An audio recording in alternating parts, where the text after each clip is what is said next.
अध्यक्ष महोदय, झालं की तुम्हाला देतो. जागतिक महिला दिन निमित्त मी सगळ्या काय महिलांना आता ते कन्फ्युज व्हायला होतं इथे, एवढं तर समजत नाही ना. जागतिक महिला दिन निमित्त मी सर्व महिलांना शुभेच्छा देते.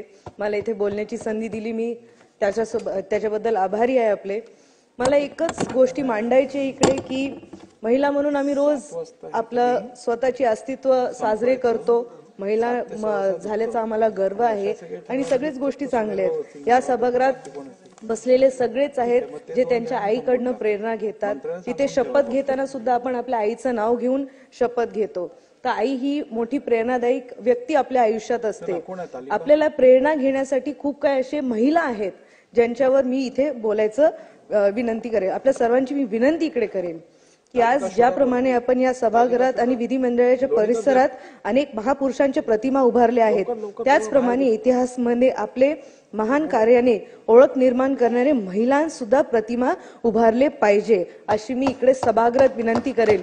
इकडे बघितलं गेलं तर महान पुरुषांचे आपल्याला चित्र दिसले जातात, पण आपल्याकडे एकही महिलांचं इथे चित्र नाही आहे. त्यामुळे सभागृहाला मी विनंती करेल की इकडे एक महिलाचं चित्र नक्कीच द्यायला पाहिजे, कारण त्यांच्याकडनं आम्हाला प्रेरणा सुद्धा भेटेल. त्यांचे आशीर्वाद आपल्या या सभागृहाला नेहमी राहतील. त्यामुळे एक महिलाचं चित्र, त्यातल्या त्यात राजमाता जिजाबाई असतील, पुण्यश्लोक अहिल्याबाई होळकर असतील, राणी लक्ष्मीबाई असतील, क्रांतिज्योती सावित्रीबाई फुले असतील, अशा अनेक महिला आहेत ज्यांच्याकडनं आम्हाला प्रेरणा मिळते.